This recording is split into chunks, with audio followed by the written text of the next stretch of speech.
রাতের 1টা 15 বাজে। দেখতে দেখতে আমার মানে এটা সেটা খাওয়ার খুব ক্রেভিং হয়। আজকে আমার খুব ক্রেভিং হচ্ছিল আমি একটু কেক খাবো। ইউটিউবে অনেক দেখি ভিডিও, তো আমি আজকে ট্রাই করলাম। তো ওটা ওরা অবশ্য ওভেনে করে, আমি চুলাই করব। এখন কাচের কাপ যদি চুলাই দিই আম্মু আমার এই জুতা দিয়ে পিটাবে। আমি কি করলাম, একটা কর্নেস মিল্কের কোটা পাইছি, এই যে এটাকে ক্লিন করে লিটারেলি আমি জাস্ট 4-5 মিনিটের মধ্যে এটার ভিতরে কেকের ব্যাটার দিয়ে আমি একটা কেক বানাই ফেলছি। এটা আমি এখন খাবো আর শেয়ার করবো এটা কেমন হয়েছে। বাসায় কোকো পাউডার ছিল না, সেজন্য আমি এখানে হচ্ছে কফি পাউডার দিছি।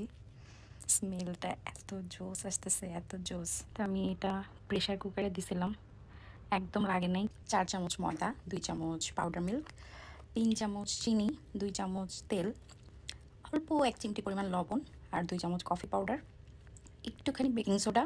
এগুলো সব কিছু মিক্স করে আমি চুলে ভাপে বসাই দিয়েছি প্রেশার কুকারের ভেতরে।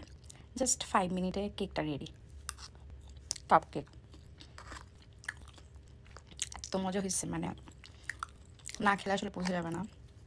দোকানের কেক থেকেও এই কেকটা অসাম হয়েছে, অসাম। তো হুটহাট যখন একটু ক্রেভিং হবে চট করে কেকটা কিন্তু বানিয়ে ফেলা যায়। অস্থির অস্থির, মাঝে মধ্যে নিজেকে নিয়ে অনেক প্রাউড ফিল হয়। মাশাল্লাহ মাশাল্লাহ, আর নজর লেগে যাবে। সো এখন আমি মুভি দেখবো আর কেকটা শেষ করবো। টাটা।